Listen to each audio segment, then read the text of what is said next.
Corona की दूसरी लहर ने देश में तबाही मचा रखी है। देखा जा सकता है किस तरह से संक्रमण ने तेजी से पैर पसार लिया है। लेकिन देश में अचानक रेमडेसिविर दवा को लेकर खूब चर्चा होने लगी, जिसके बाद से देश के कई राज्यों में इस दवा की कमी देखी गई। इसकी वजह से कोरोना मरीजों के इलाज में मुश्किलों का सामना करना पड़ा। आज हाल ये है कि रेमडेसिविर दवाओं को लेकर मारामारी हो रही है। लेकिन इस दवा को लेकर हालात ये है कि रेमडेसिविर की जरूरत नहीं है, लेकिन दवा खरीदने के लिए लोग लंबी कतारों में लगे दिख रहे हैं। लोग इस दवा को लेकर इतना परेशान हैं कि मेडिकल स्टोर के चक्कर काट रहे हैं, लेकिन उसके बावजूद लोगों को ये दवा नहीं मिल रही है। आइए जानते हैं इस दवा के बारे में, इसलिए वीडियो को आखिर तक देखें।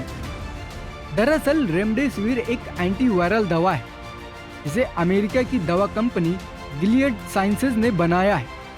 लेकिन आज से करीब एक दशक पहले हेपेटाइटिस सी और सांस संबंधी वायरस RSV का इलाज करने के लिए बनाया गया था, लेकिन बाजार में लाने के लिए इसे कभी मंजूरी नहीं दी गई। वहीं आज कोरोना के इस दौर में रेमडेसिविर इंजेक्शन को जीवन रक्षक दवा के रूप में देखा जा रहा है। यही वजह है कि रेमडेसिविर इंजेक्शन को खरीदने के लिए लोग महंगी कीमत देने के लिए भी तैयार हैं, क्योंकि इसका इस्तेमाल कोरोना के गंभीर मरीजों के इलाज में किया जाता है।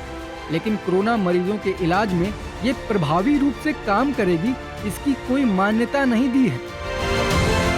सिर्फ यही नहीं, WHO ने भी ये कह दिया था कि रेमडेसिविर कोरोना का सटीक इलाज नहीं है। इसके बाद भी कोरोना की दूसरी लहर की वजह से मरीजों की संख्या बढ़ने लगी, जिसके बाद बाजारों में इसकी मांग बढ़ गई।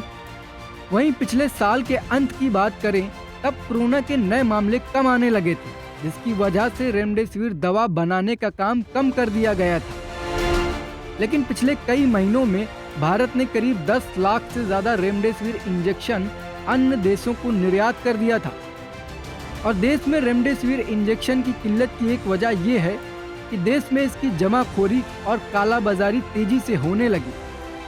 वैसे आपको बता दें, कोरोना इलाज में इस्तेमाल होने वाली इस दवा को केंद्र सरकार ने इसमें बड़ी कटौती की है, जो कि 50% है। यानी कि जो रेमडेसिविर इंजेक्शन की कीमत 2450 रुपए थी, अब उसकी कीमत घटकर 1225 रुपए हो गई है। इस वीडियो में बस इतना ही। ऐसी और भी वीडियोस देखने के लिए जनतंत्र टीवी को सब्सक्राइब करें। जनतंत्र टीवी के लिए मोहम्मद शहनवाज की रिपोर्ट। खबरों के निष्पक्ष विश्लेषण के लिए सब्सक्राइब करें Jantantra TV and press the bell icon. Never miss any update.